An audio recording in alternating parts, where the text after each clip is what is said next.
I never thought my life would unravel in a hospital room, but I guess that's where the truth always finds you, when you're at your most vulnerable, stripped down to nothing but monitors and IV drips. My name is Rebecca, and I need to tell you about the night I died and came back to life, not in the literal sense, but in every way that actually matters. The night everything I thought I knew shattered into a million pieces, and somehow I had to find a way to put myself back together. It started 6 months before that terrible night. I was living what I thought was a perfect life in suburban Connecticut. Married to David for 8 years, working as a marketing consultant from home, spending my weekends at farmers markets and yoga classes. You know, that Instagram-perfect existence that makes everyone else jealous but leaves you feeling strangely empty inside. David was a cardiovascular surgeon at Hartford General, brilliant and ambitious, the kind of man who could charm anyone in 30 seconds. When we met at a medical conference where I was handling PR, he swept me off my feet with his intelligence and those deep brown eyes that seemed to see right through me.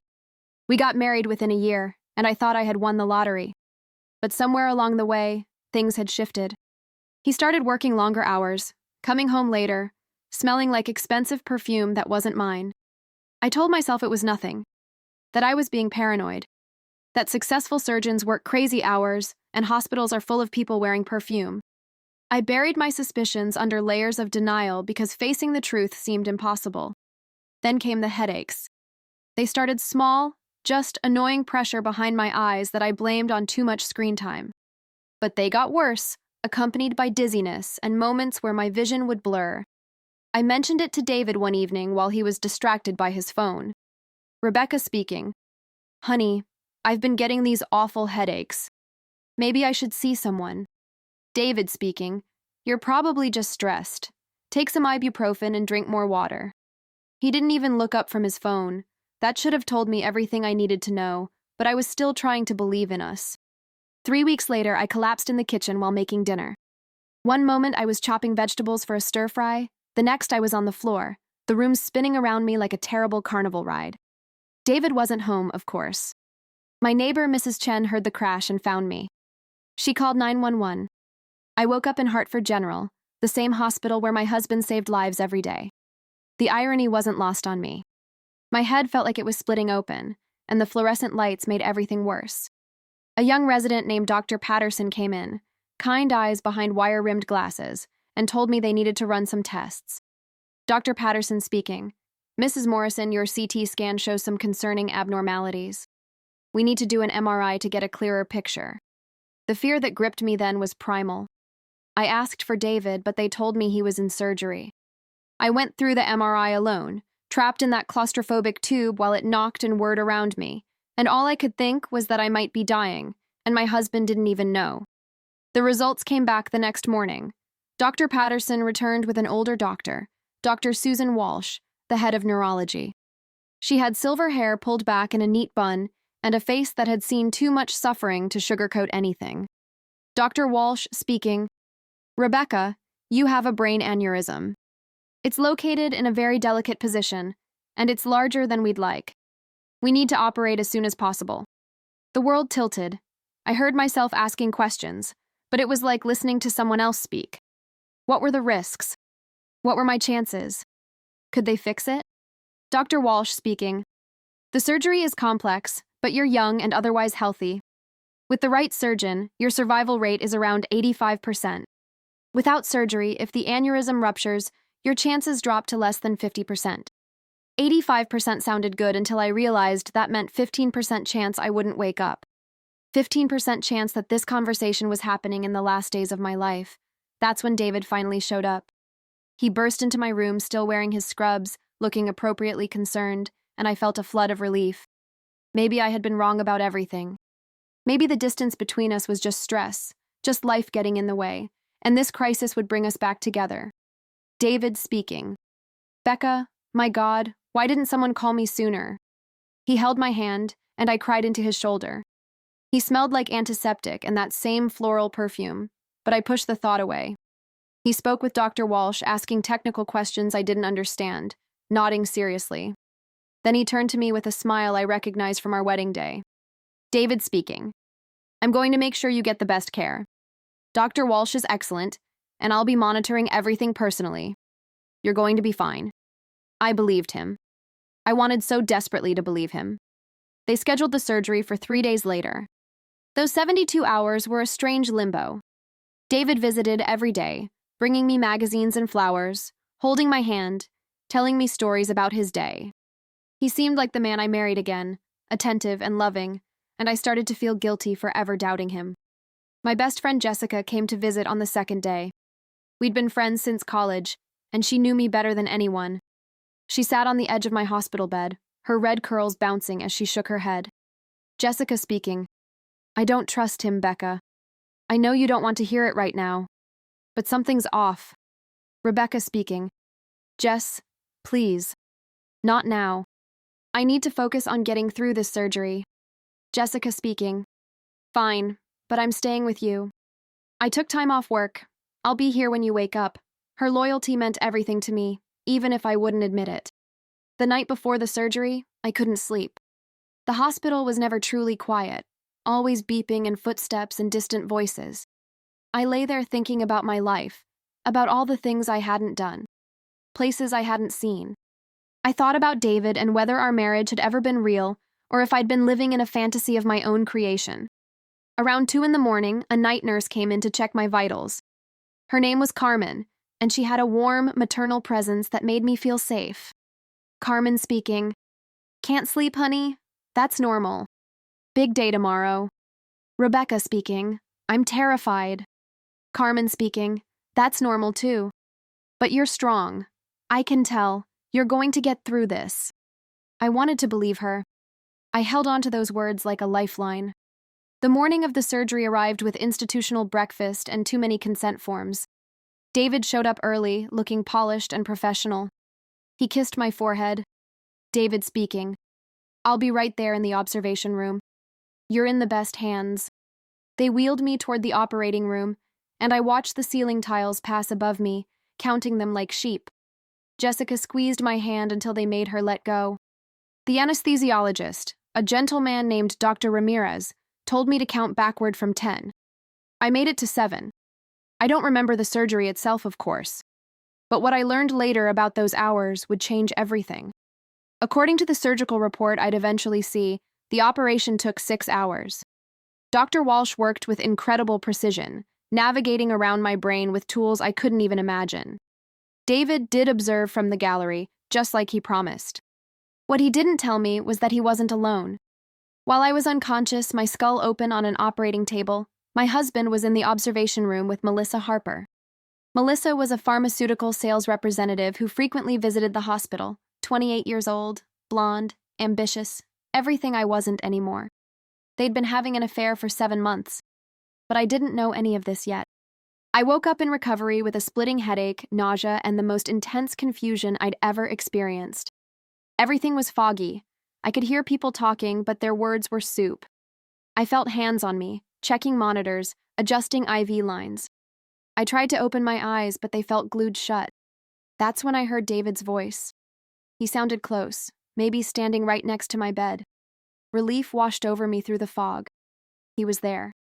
My husband was there. Then I heard a woman's voice I didn't recognize, soft and intimate. Woman speaking. How is she doing?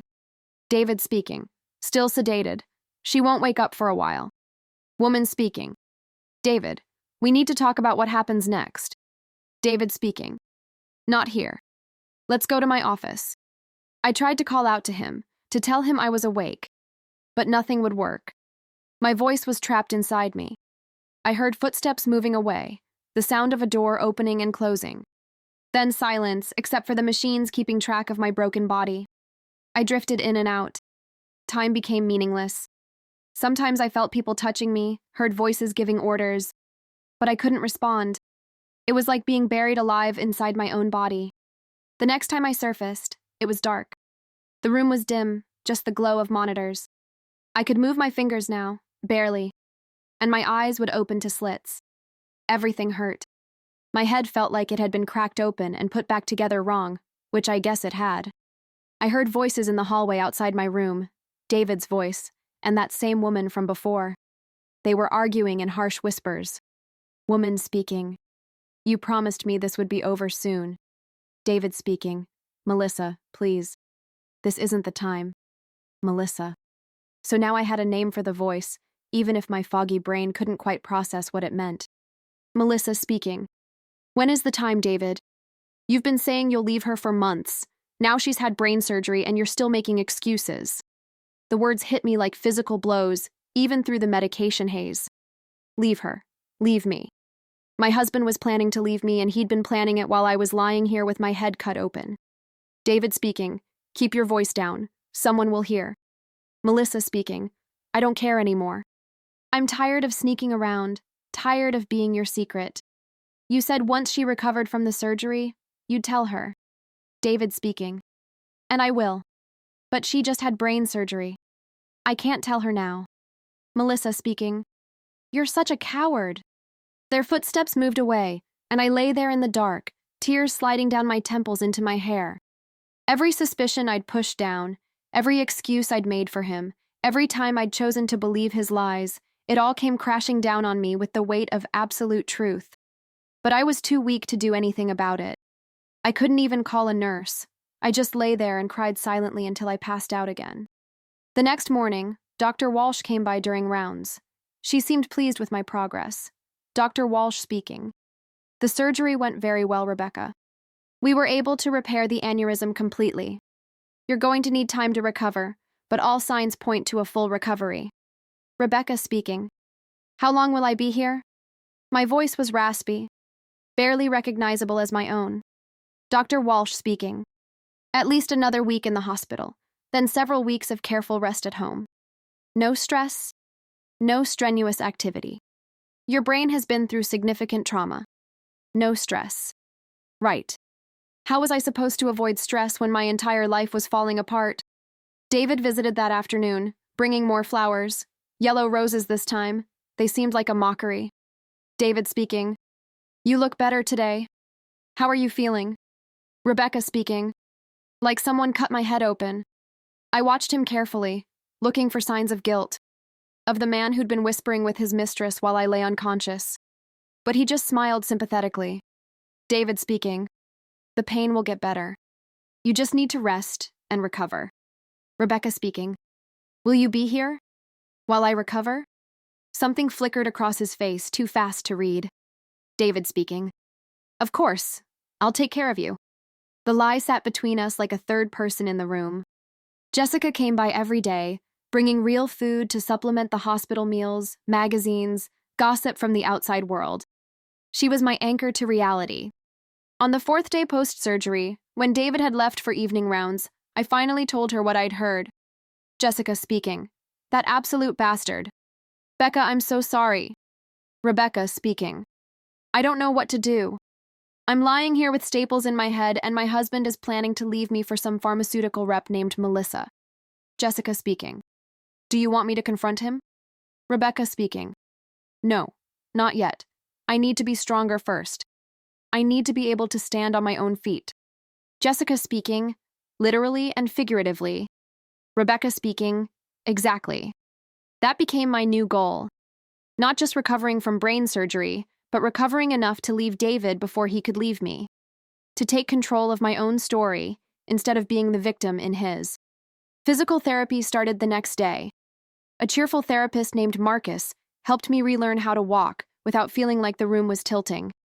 My balance was shot, and simple things like standing up made me dizzy. But I worked at it with determination I didn't know I had. Marcus speaking. You're doing great, Rebecca. Most patients aren't this motivated.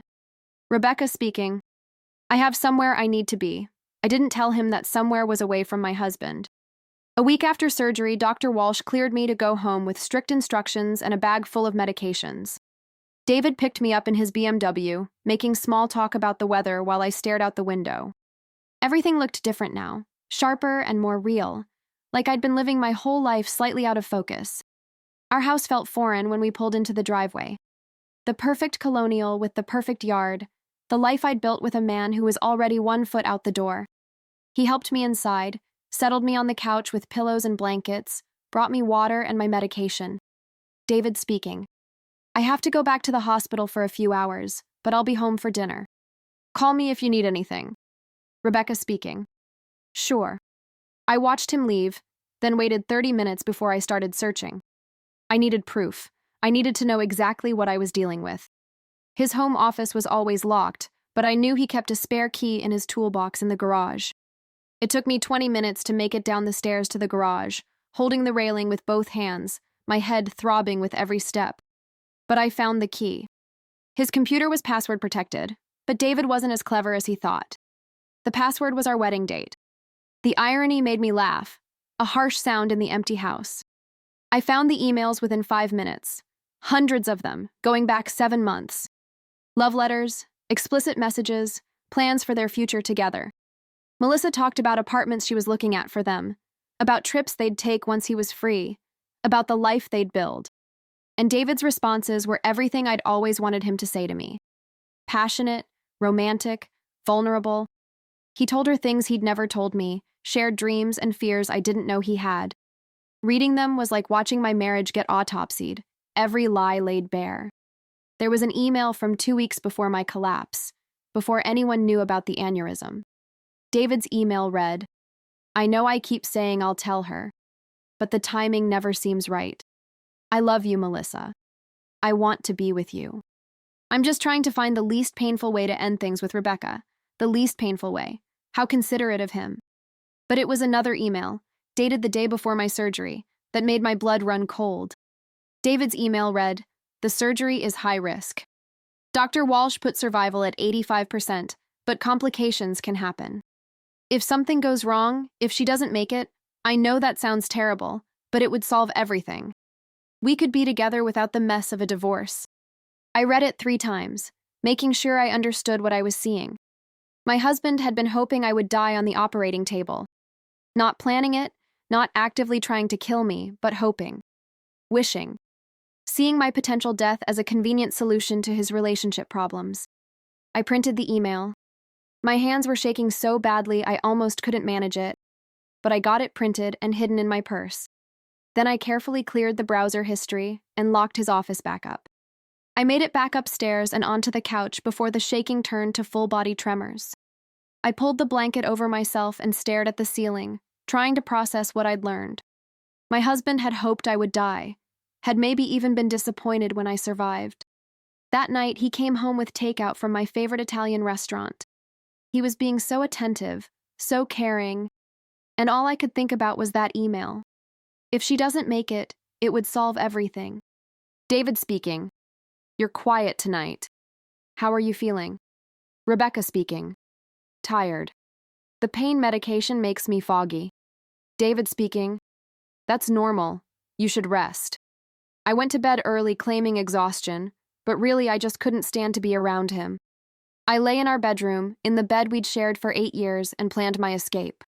The next morning, while David was at work, I called Jessica. Rebecca speaking. "I need your help. Can you come over?" She arrived within the hour, and I showed her the emails. Watched her face go from confusion to anger to absolute fury. Jessica speaking. "Becca, we need to take this to a lawyer. This is evidence." Rebecca speaking. "I know. But I need to get stronger first. I can barely make it down the stairs without getting dizzy. I can't leave until I can take care of myself." Jessica speaking. "Then we make that happen. I'll help you. Physical therapy, doctor's appointments, whatever you need. And in the meantime, we build your case." That became my secret mission. During the day, I played the role of the recovering wife, grateful and dependent. But every spare moment, I was working toward independence. Jessica found me a divorce lawyer named Patricia Chen, a shark in a power suit who took one look at the emails and smiled like she'd just won the lottery. Patricia speaking. "Connecticut is not a no-fault divorce state. Adultery is grounds for divorce, and these emails establish a clear pattern of infidelity. Plus, given that he hoped you'd die to avoid divorce, we can argue for emotional cruelty. You're going to do very well in this divorce, Rebecca." Rebecca speaking. "I don't want revenge. I just want out." Patricia speaking. "Sometimes those are the same thing. I spent 3 weeks playing the part, getting stronger every day. I went to physical therapy religiously, worked with Marcus until my balance improved and the dizziness faded. I pretended everything was fine with David, let him think he was getting away with it. He kept seeing Melissa. I knew because I'd installed a tracking app on his phone one afternoon while he was in the shower. I watched him go to her apartment 3 times a week, watched him tell me he was working late while the little dot on my screen showed him miles away from the hospital. Each lie made me stronger. Each deception gave me more resolve. I also started therapy with a psychologist named Dr. Karen Rodriguez. She specialized in trauma and betrayal, and our sessions became a lifeline. Dr. Rodriguez speaking. You've experienced 2 major traumas simultaneously, Rebecca. The physical trauma of brain surgery and the emotional trauma of discovering your husband's betrayal. It's important to process both. Rebecca speaking. I feel like I should be more angry. Instead, I just feel numb. Dr. Rodriguez speaking.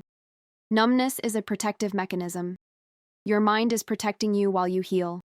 The anger will come, and when it does, we'll work through it in healthy ways. She was right. The anger came in waves, usually late at night when David was lying next to me, snoring peacefully while I stared at the ceiling and imagined all the ways I could make him suffer. But I didn't act on those impulses. Instead, I channeled them into getting better, getting stronger, getting ready. 4 weeks after surgery, Dr. Walsh cleared me to drive and return to light work. I was almost back to my old self, minus the constant headaches and the occasional moment of dizziness. But more importantly, I was ready. I picked a Tuesday. David had a full surgical schedule, would be at the hospital all day. I called Jessica. Rebecca speaking. Today's the day. Can you help me? Jessica speaking. I've been waiting for this call. I'll be there in 20 minutes. We spent the day packing my things. Not everything, just what I needed immediately. Clothes, documents, my laptop, personal items. Jessica had already secured me a furnished apartment across town, a temporary place where I could land while everything got sorted out. I left the yellow roses David had brought me, now dead in their vase. I left the wedding photos on the wall. I left our bed unmade. Small acts of defiance that felt enormous. I did leave a note, though. Just 3 words on the kitchen counter where he'd find it. I know everything. We loaded my car, and I took one last look at the house I'd called home for 8 years. I didn't feel sad. I felt free. Rebecca speaking. Let's go. I drove to my new apartment with Jessica following behind me. It was small, just 1 bedroom, but it was mine. No lies, no betrayal, no husband hoping I'd die to make his life easier. That night, I sent David a text. Don't call me. My lawyer will be in touch. Then I blocked his number. He tried anyway, of course. Called from the hospital, from other people's phones, sent emails. All variations of the same theme. He could explain, it wasn't what I thought. We could work through this. He loved me. But I'd read the emails. I knew what love looked like to him, and it wasn't me. Patricia filed for divorce a week later. The petition cited adultery and emotional cruelty, and we attached selected emails as evidence. David's lawyer tried to negotiate, suggesting we avoid the ugliness of a contested divorce, but Patricia was having none of it. Patricia speaking. He wanted you dead, Rebecca. We're not negotiating. We're taking everything we can get. The divorce took 4 months to finalize. 4 months of legal wrangling, of dividing assets and determining spousal support. David tried to paint himself as the devoted husband who'd stood by me through medical crisis. But the emails told a different story. In the end, I got the house, half his retirement accounts, and alimony for 5 years. More importantly, I got my freedom. The day the divorce was finalized, Jessica took me out to celebrate. We went to an expensive restaurant and ordered champagne. Jessica speaking. To new beginnings. Rebecca speaking. To surviving. We clinked glasses, and I felt something I hadn't felt in years. Hope. The next 6 months were about rebuilding. I sold the house, couldn't stand to live in it anymore. I bought a small condo near the city, contemporary and bright, nothing like the colonial I'd shared with David. I threw myself into work, taking on bigger clients, projects that challenged me. I also kept going to therapy. Dr.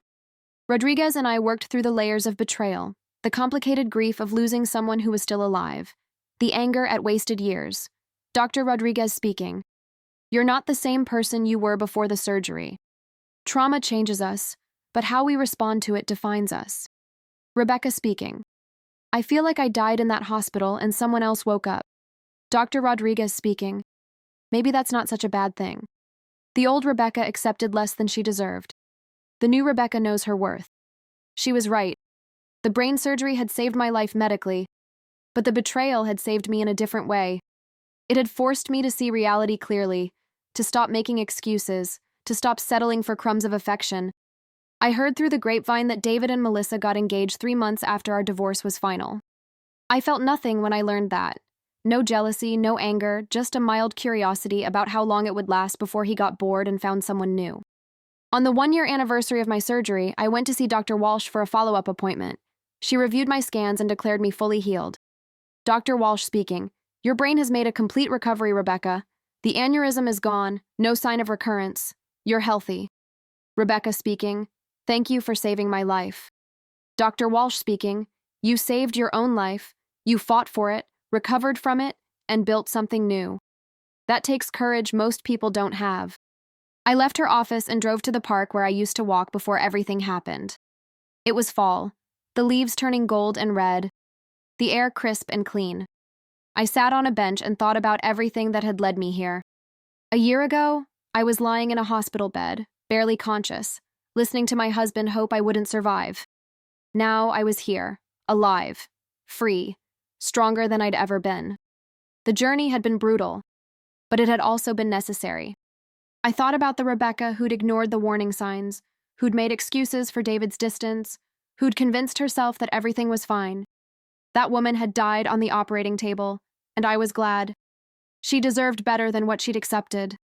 The new Rebecca knew what she wanted, knew what she deserved. Wasn't afraid to be alone because being alone was better than being with someone who saw you as an obstacle to overcome. I pulled out my phone and looked at the photos I'd taken over the past year. My new condo, decorated exactly how I wanted it. A trip to Paris I'd taken solo, something I'd always wanted to do, but David had never been interested in. Pictures with Jessica, with my family, with new friends I'd made at a book club I'd joined. A life, my life. Not perfect, not without its challenges, but real and honest and mine. I started a blog about my experience, anonymously at first. I called it Surviving More Than Surgery and wrote about betrayal, recovery, and rebuilding. I expected maybe a few people to read it, but it resonated. Within months, thousands of people were following, sharing their own stories of betrayal and survival. A literary agent reached out, asking if I'd considered writing a book. The idea terrified me and excited me in equal measure. Rebecca speaking to my therapist. I don't know if I'm ready to tell my whole story publicly. Dr. Raoso. Rodriguez speaking. What's holding you back? Rebecca speaking. Fear, I guess. Fear of being vulnerable. Fear of what people will think. Dr. Rodriguez speaking. You've already survived the worst thing you could imagine. What's scarier than that? She was right. I'd already faced death and betrayal and come out the other side. Writing a book was nothing compared to that. I spent 6 months writing, pouring everything onto the page. The fear, the anger, the grief, the eventual acceptance and growth. It wasn't easy, reliving those moments, but it was cathartic. Every word was a piece of the old pain being released, transformed into something that might help someone else. The book was published 18 months after my divorce was finalized. When Survival Isn't Enough, a story of betrayal and becoming hit bookstores in March, and I was terrified. What if people hated it? What if they thought I was dramatic or bitter or vengeful? But the response was overwhelming. People wrote to me every day, telling me their own stories, thanking me for putting words to their experiences. I did readings at bookstores, spoke at women's groups, appeared on podcasts. Each time I told my story, it felt less like a wound and more like a testimony. At one reading in Boston, a woman approached me afterward with tears in her eyes. Woman speaking. Thank you for writing this. My husband left me while I was going through cancer treatment. I thought I was crazy for being so angry, like I should just be grateful to be alive. Your book helped me understand that both things can be true. Rebecca speaking. They absolutely can. Surviving the medical crisis is one thing. Surviving the betrayal is something else entirely. That became my message. You can survive and still be angry about what you had to survive. You can be grateful for life while grieving what you lost. Healing isn't linear, and it doesn't mean forgetting or forgiving everything. I also started dating again, cautiously at first. A few coffee dates that went nowhere, one relationship that lasted 3 months before we both realized we were better as friends. I wasn't in a hurry. For the first time in my adult life, I was comfortable being alone, and I wasn't willing to settle for anything less than real, honest connection. Then I met Thomas at a charity event Jessica dragged me to. He was a teacher, divorced with 2 teenage kids, kind eyes and an easy laugh. We talked for 2 hours about everything and nothing, and when he asked for my number, I gave it to him without hesitation. Our first date was coffee, simple and low pressure. We talked about our lives, our kids, his, mine non-existent, but maybe someday. I told him up front about my history, about the surgery and the divorce, expecting him to run for the hills. Thomas speaking. That's a lot to go through. How are you doing now? Rebecca speaking. I'm good. Really good, actually. Better than I've been in years. Thomas speaking. That's what matters. We all have pasts. The question is whether we learn from them. He got it. He didn't see me as damaged or complicated or too much. He saw me as someone who'd been through something hard and come out stronger. We took it slow, both of us cautious from our pasts, but over months, it grew into something real. He met Jessica, who gave her stamp of approval. I met his kids, who were wary at first but warmed up when they realized I wasn't trying to replace their mom. On the 2-year anniversary of my surgery, Thomas and I went hiking in the Berkshires. It was a challenging trail, steep and rocky, but I made it to the top without any dizziness, any weakness. At the summit, looking out over the valley below, I felt overwhelmed with gratitude. 2 years ago, I'd been unconscious on an operating table while my husband hoped I wouldn't wake up. Now I was here, standing on top of a mountain, in love with a good man, with a career I loved, and a book that was helping people. Thomas speaking. You okay? Rebecca speaking. Yeah. Just thinking about how far I've come. Thomas speaking. You're pretty amazing, you know that? Rebecca speaking. I'm learning to believe it. That night, sitting by a campfire under a sky full of stars, I thought about Dr. Walsh's words about me saving my own life. She'd been right. The surgery had fixed my brain, but I'd done the rest.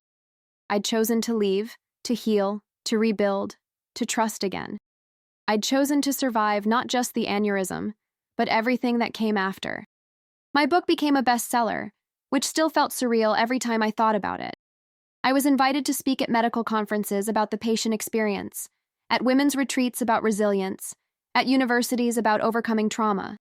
Each time I told my story and watched people nod in recognition, saw tears in their eyes, felt the connection of shared experience. At one conference, a young woman approached me during the break. Young woman speaking. My boyfriend has been acting distant, and I keep making excuses for it. Your book made me realize I deserve better than crumbs. Rebecca speaking. You absolutely do. Trust your instincts. They're usually right. Those conversations made everything worthwhile. If my pain could help even one person avoid the same mistakes, it was worth it. I also reconnected with parts of myself I'd lost during my marriage. I took painting classes, discovering I had a talent for abstract art. I joined a running group, surprising myself by completing a half marathon. I traveled, sometimes with Thomas, sometimes with Jessica, sometimes alone. Each experience was a declaration of independence, a reminder that I was whole and complete on my own. 3 years after the surgery, I got a letter from an unexpected source. It was from Melissa, David's fiancée turned wife. She'd found my book in a bookstore, recognized the story even though I'd changed names, and wanted to reach out. Her letter was raw and honest. David had cheated on her, just like he'd cheated on me. The pattern had repeated exactly as I'd known it would. She was filing for divorce and wanted advice on how to get through it. I called her, something I never thought I'd do. Melissa speaking. I was so stupid. I should have known that if he'd cheat with me, he'd cheat on me. Rebecca speaking. We believe what we want to believe. I did the same thing, ignored all the signs because facing the truth was too painful. Melissa speaking. How did you get past it? The anger, the betrayal, all of it? Rebecca speaking. Therapy helped. So did time. But mostly, I had to decide that his choices didn't define my worth. He's broken in ways that have nothing to do with me or you. We talked for an hour, and by the end, I felt something unexpected. Compassion for her.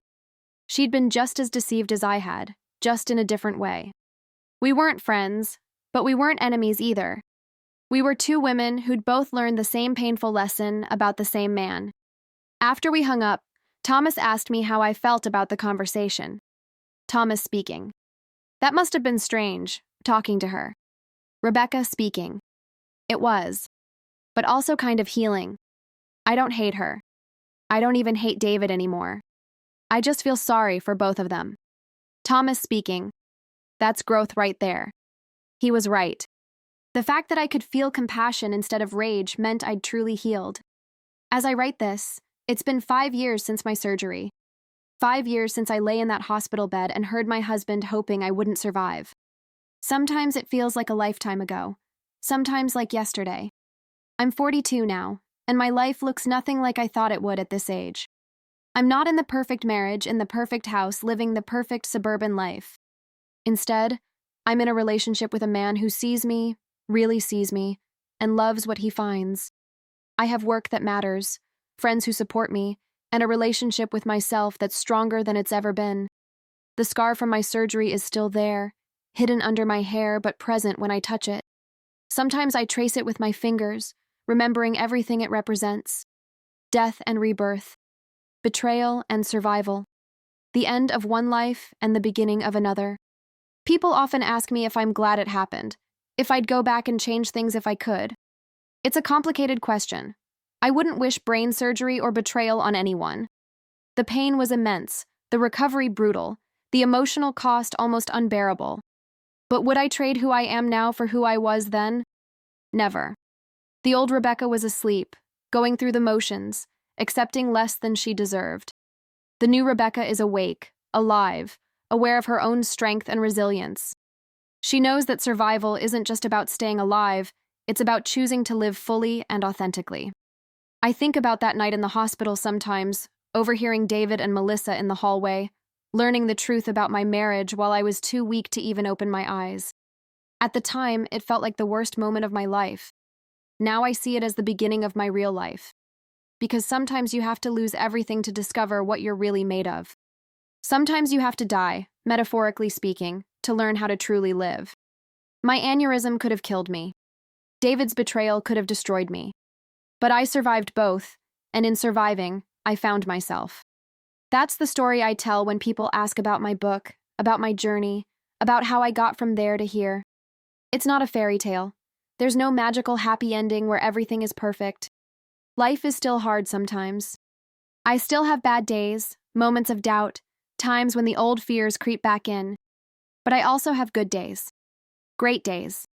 Days where I wake up grateful for every moment, for every breath, for every chance to choose who I want to be. Last month, Thomas and I bought a house together. Not a colonial in the suburbs, but a modern farmhouse on 5 acres with room for his kids to visit and space for my art studio. We're not married, might never be, and that's okay. I don't need a piece of paper to validate our relationship. I just need honesty, respect, and real love. We moved in last week, and I planted a garden in the backyard. Tomatoes, herbs, flowers, things that will grow and bloom and thrive. As I worked the soil, pressing seeds into the earth, I thought about growth and renewal, about how nothing beautiful comes without some kind of breaking first. My brain broke. My marriage broke. My old life shattered into pieces. But from those broken pieces, I built something new, something stronger, something authentically mine. Jessica came over to help me unpack, and we sat on the porch drinking wine and watching the sunset. Jessica speaking. Look at you, from hospital bed to homeowner. I'm so proud of you. Rebecca speaking. I couldn't have done it without you. Jessica speaking. Yes, you could have, but I'm glad you didn't have to. She raised her glass, and I raised mine. Jessica speaking. To surviving. Rebecca speaking. To surviving and thriving. That's the difference, right there. Surviving is enduring. Thriving is choosing to do more than just endure. It's choosing joy, choosing growth, choosing to believe that you deserve good things even after bad things happen. I still see Dr. Rodriguez every month. We've moved past crisis management into maintenance and growth. Our recent sessions have focused on my relationship with Thomas, on making sure I'm not repeating old patterns, on staying present and authentic. Dr. Rodriguez speaking. How are you feeling about the new house? Rebecca speaking. Excited. A little scared. Like I'm waiting for something to go wrong. Dr. Rodriguez speaking. That's normal given your history. But remember, Thomas isn't David. This relationship isn't that relationship. Rebecca speaking. I know. I just have to keep reminding myself. Dr. Rodriguez speaking. Give yourself grace. Healing isn't linear, and trust takes time to rebuild. She's right, as always. Some days I'm completely confident and secure. Other days, old fears surface, and I have to consciously remind myself that I'm safe, that Thomas is honest, that I can trust my own judgment again. But even the hard days are better than the best days of my old life. Because now I'm living authentically, not hiding from the truth or pretending everything is fine when it isn't. The journey to this point wasn't just about leaving David or recovering from surgery. It was about discovering who I was underneath all the roles I'd been playing. The dutiful wife, the understanding partner, the woman who made herself smaller to make space for someone else's ego. In my first year after the divorce, I kept a journal that Dr. Rodriguez suggested. Every night I wrote down 3 things: something I was grateful for, something I'd learned about myself, and something I wanted to work on. Looking back through those entries now, I can see the transformation happening in real time. In the beginning, my grateful list was basic. I'm alive. I have a place to sleep. Jessica answered my call. But gradually it evolved. I'm grateful for my strength. I'm grateful I trusted my instincts. I'm grateful I chose myself. The things I learned about myself were revelations. I discovered I was funny, something I'd somehow forgotten during my marriage. David never laughed at my jokes, made me feel like I was trying too hard. But with my new friends from book club, with Jessica, with Thomas, I found myself making people laugh. And it felt like rediscovering a lost part of myself. I learned I was creative. The painting classes I took weren't just a hobby. They became a form of expression I'd been denied for years. My canvases were chaotic and colorful, nothing like the neutral, perfectly coordinated decor David had insisted on for our house. They were messy and vibrant and entirely me. I learned I was resilient in ways I never imagined. Each physical therapy session, each legal meeting, each moment of choosing myself over comfort taught me that I could handle hard things, that I was stronger than I believed. The things I wanted to work on evolved too. At first, it was practical stuff. Walk without getting dizzy. Make it through a day without crying. Sleep through the night. But over time, it became deeper. Learn to trust again. Stop apologizing for taking up space. Believe I deserve love. One particular therapy session stands out in my memory. It was about 8 months after I'd left David, and I was struggling with guilt. Not guilt about leaving him, but guilt about all the years I'd wasted, all the red flags I'd ignored, all the times I could have spoken up, but didn't. Rebecca speaking to Dr. Rodriguez. I keep thinking about all the signs I missed. The late nights, the perfume, the distance. How could I have been so blind? Dr. Rodriguez speaking. You weren't blind, Rebecca. You were surviving in the only way you knew how. Many people in emotionally abusive situations learn to minimize and excuse behavior because acknowledging the truth feels too dangerous. Rebecca speaking. Was it abusive? He never hit me or called me names. Dr. Rodriguez speaking. Abuse isn't always physical or verbal. Emotional neglect is abuse. Gaslighting is abuse. Making you feel crazy for noticing things that were actually happening is abuse. Hoping you'd die rather than having an honest conversation about his feelings is absolutely abuse. Hearing her say it out loud, naming it for what it was, felt like permission to stop blaming myself. I'd spent so many months wondering what I could have done differently, how I could have saved the marriage, whether I'd given up too easily. But the truth was, there was nothing to save. David had checked out long before I ever found those emails. Dr. Rodriguez speaking. I want you to try something. I want you to write a letter to your younger self, the Rebecca who married David. Tell her everything you wish you'd known then. I went home that night and sat down with my laptop. The letter poured out of me, years of wisdom and pain and growth condensed into words I wished I could have whispered to that hopeful young woman walking down the aisle. Dear younger Rebecca, I wrote, you're about to marry a man you think you know, but you don't really know him at all. You're in love with potential, with the idea of who he could be, not with who he actually is. And that's going to cost you years of your life. I want to tell you to run, to call off the wedding, to trust that feeling in your gut that something isn't quite right. But I know you won't listen. You're too committed to the fairy tale, too invested in the image of the perfect couple, too afraid of admitting you made a mistake. So instead, I'll tell you this. It's not your fault. When he pulls away, when he works late every night, when he makes you feel like you're asking for too much by wanting basic attention and affection, it's not because you're not enough. It's because he's not capable of giving you what you deserve. You're going to ignore so many warning signs because you want to believe in him. You're going to make excuses for behavior you'd never accept from a friend's partner. You're going to slowly lose pieces of yourself trying to be what he wants, and it still won't be enough.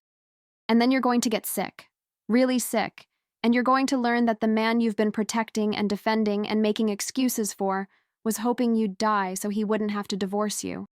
And it's going to break something inside you that you didn't even know could break. But here's what I need you to understand. That breaking is going to save your life. Not the surgery, although that helps. The breaking of your illusions, the shattering of your denial, the destruction of the life you thought you were building. That's what's going to set you free. You're going to survive, you're going to leave, you're going to rebuild, and you're going to discover that the life waiting for you on the other side of all this pain is so much better than the one you're clinging to now. You're going to find out you're strong. You're going to learn you're worth more than crumbs.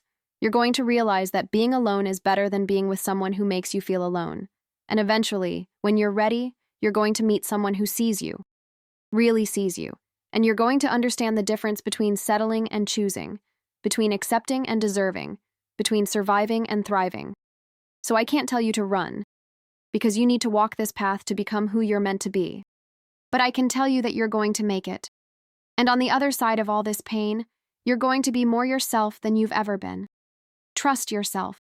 You know more than you think you do. Love, future Rebecca. I cried as I wrote it, but they were cleansing tears, not bitter ones. I brought the letter to my next session and read it aloud to Dr. Rodriguez. When I finished, she was quiet for a long moment. Dr. Rodriguez speaking. That's a powerful letter. How do you feel after writing it? Rebecca speaking. Lighter, somehow. Like I've forgiven myself for not knowing what I didn't know. Dr. Rodriguez speaking. That's exactly what you've done. You've given yourself permission to have been exactly where you were. To have made the choices you made with the information you had at the time. Rebecca speaking.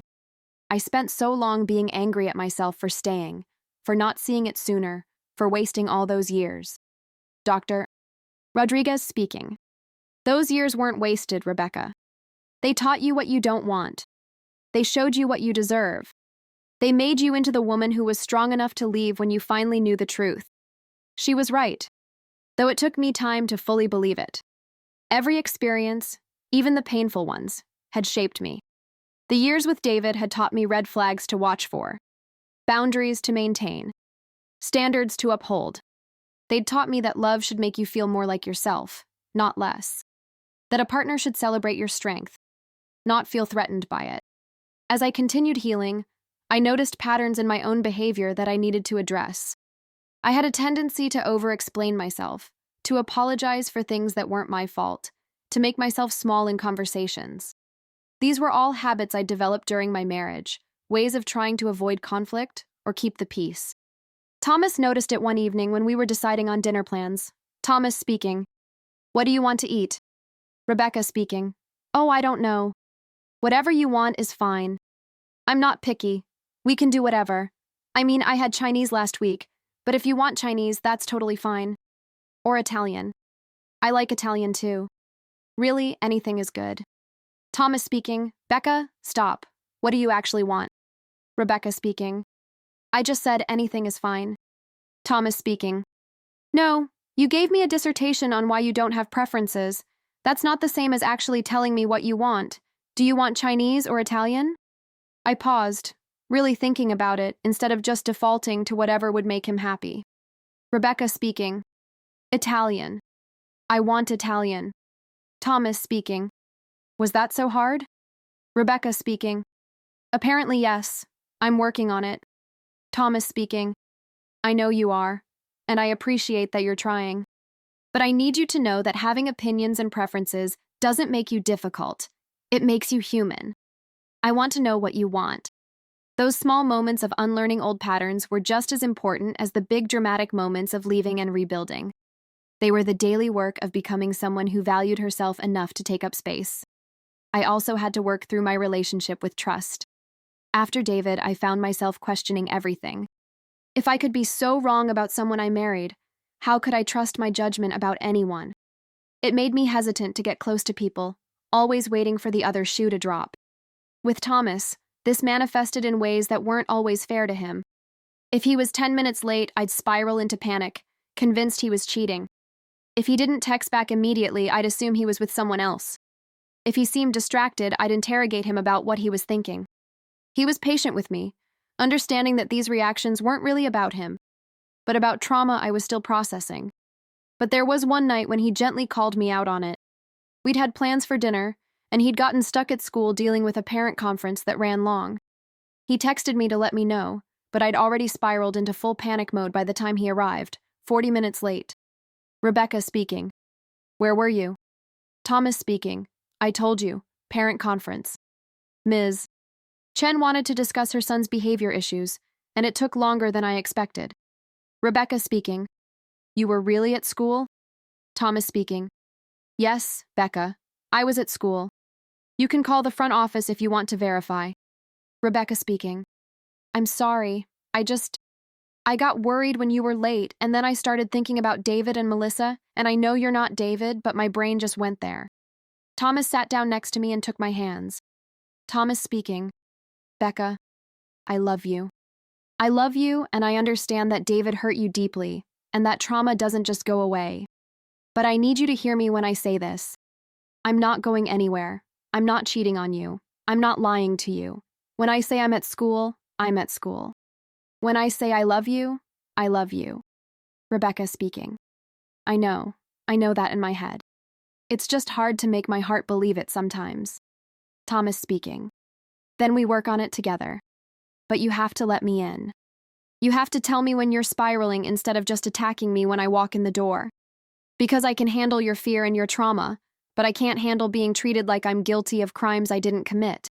He was right, and hearing it hurt. But it was the kind of hurt that leads to growth. Rebecca speaking. You're right. I'm sorry. I'll work on it. I am working on it. Thomas speaking. I know you are, and I'll be patient. But we're a team, okay? When you're struggling, tell me. Don't shut me out or attack me. Let me help. That conversation was a turning point. I started being more open with Thomas about my triggers, about the moments when I felt panic rising. And he started being more proactive about communication, knowing that reassurance helped my healing brain. The work wasn't just about my relationship with Thomas, though. It was about my relationship with myself. I had to learn to sit with discomfort instead of immediately trying to fix it or run from it. I had to learn that not every difficult moment was a crisis, that sometimes things are just hard. And that's okay. I remember one particularly difficult week about 2 years after the divorce. Work was stressful. I'd had a migraine for 3 days straight, and I felt like I was backsliding into old patterns of anxiety and self-doubt. I called Dr. Rodriguez for an emergency session. Rebecca speaking. I feel like I'm falling apart. Like all the progress I've made is disappearing, and I'm right back where I started. Dr. Rodriguez speaking. Tell me what's happening that makes you feel that way. Rebecca speaking. I'm anxious all the time. I'm second-guessing every decision. I feel weak and scared, and I hate it. I thought I was past this. Dr. Rodriguez speaking. Rebecca, healing isn't linear. You know this. Having a bad week doesn't erase 2 years of progress. It just means you're human and you're having a bad week. Rebecca speaking. But I should be better by now. It's been 2 years. Dr. Rodriguez speaking. Says who?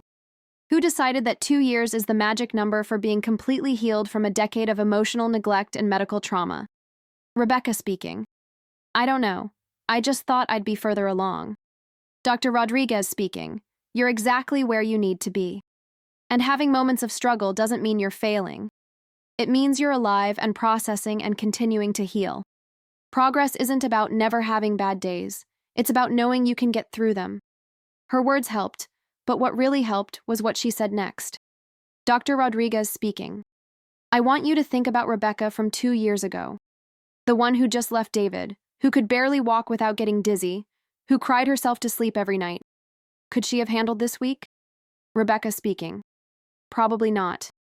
She would have fallen apart completely. Dr. Rodriguez speaking. Exactly. But you're handling it. You're struggling, yes, but you're still showing up to work, still maintaining your relationships, still taking care of yourself. You called me when you needed support instead of spiraling alone. That's progress, Rebecca. That's strength.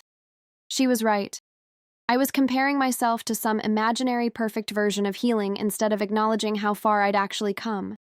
That conversation shifted something in me, helped me be gentler with myself, more patient with the process.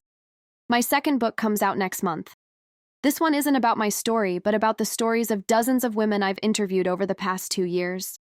Women who survived medical crises, betrayals, divorces, losses of all kinds. Women who rebuilt their lives from the ground up. I'm nervous about its reception, but also excited. These stories deserve to be told, and if my platform can amplify their voices, then everything I went through served a purpose beyond just my own growth. The process of writing this second book was different from the first. With my memoir, I was excavating my own pain, processing my own trauma through writing.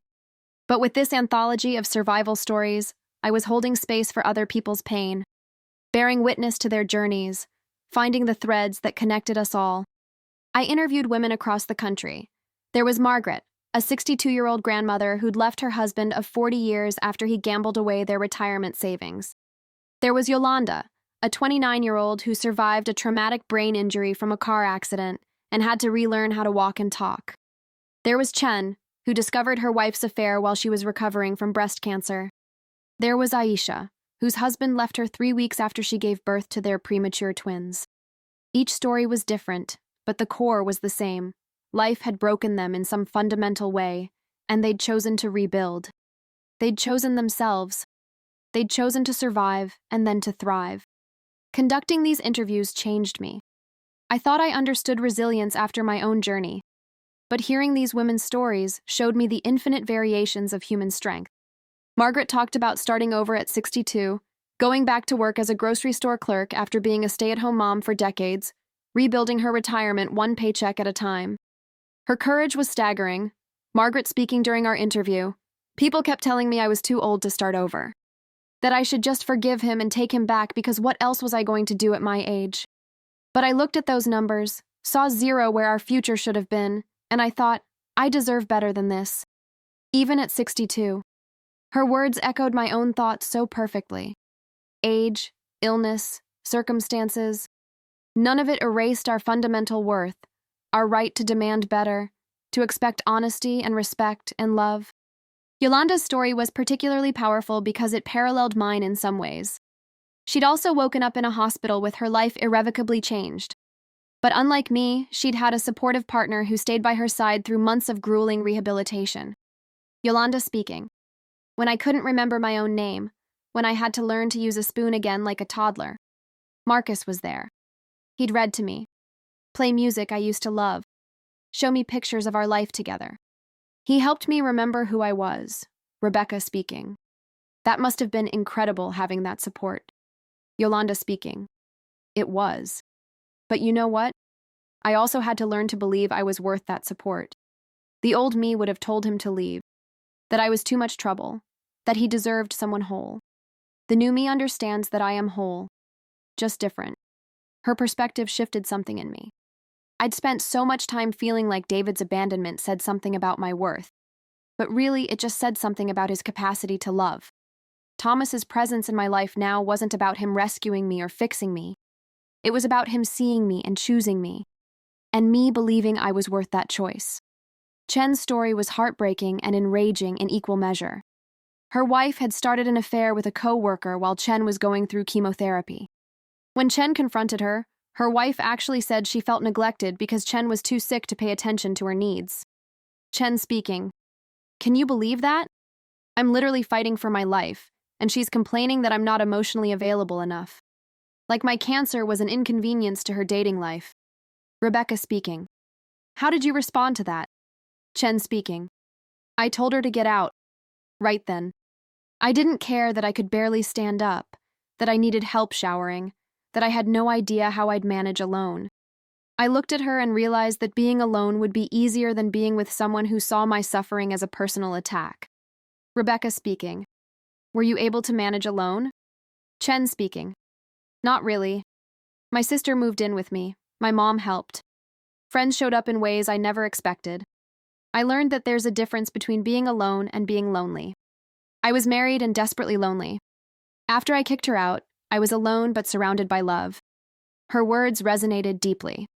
I thought about those weeks after leaving David, living in my small apartment, technically alone for the first time in years. But I'd had Jessica, my family, my therapist, new friends. I'd been alone but not lonely. With David, I'd been surrounded by someone, and achingly lonely. Aisha's story was perhaps the hardest to hear. 3 weeks after giving birth to premature twins, while she was splitting her time between the NICU and home, her husband told her he'd met someone else. Just like that. No apology, no attempt to work through it. He wanted out, and he wanted out immediately. Aisha speaking. I had 2 babies on ventilators. I was pumping milk every 3 hours. I hadn't slept in weeks. And this man looked me in the eye and said he wasn't happy. Wasn't happy. Like I was living some kind of dream life with 2 26-weekers fighting for their lives. Rebecca speaking. What did you do? Aisha speaking. I called my mom, then I called a lawyer. And then I sat in that NICU between my son's incubators and I made them a promise. I promised them that they would grow up knowing their worth, that they would never see me accept crumbs, that I would show them what it means to choose yourself. Rebecca speaking. How are they now? Aisha speaking. They just turned 3. Healthy, happy, wild little tornadoes. And they have a mom who knows she's a badass because she survived the NICU and a divorce simultaneously. If I can do that, I can do anything. These women, their stories, their strength, it filled my second book with a power that felt bigger than anything I could have created alone. When I finished the manuscript and sent it to my editor, I felt both exhausted and exhilarated. I'd carried these stories with such care, such respect, and I hoped I'd done them justice. The book tour for my second book was more extensive than the first. My publisher set up readings and speaking events in 20 cities over 2 months. It was exhausting, but also energizing. At every event, women would line up to share their own stories, to tell me how seeing themselves reflected in these pages had helped them feel less alone. In Denver, a woman named Patricia approached me after the reading. Patricia speaking. I just filed for divorce last week.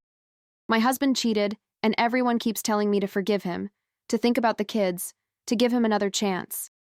Your book made me realize that my kids deserve to see me choose myself. In Atlanta, a younger woman named Destiny, barely 25, told me about leaving an abusive relationship. Destiny speaking. I kept thinking I was too young to give up on love.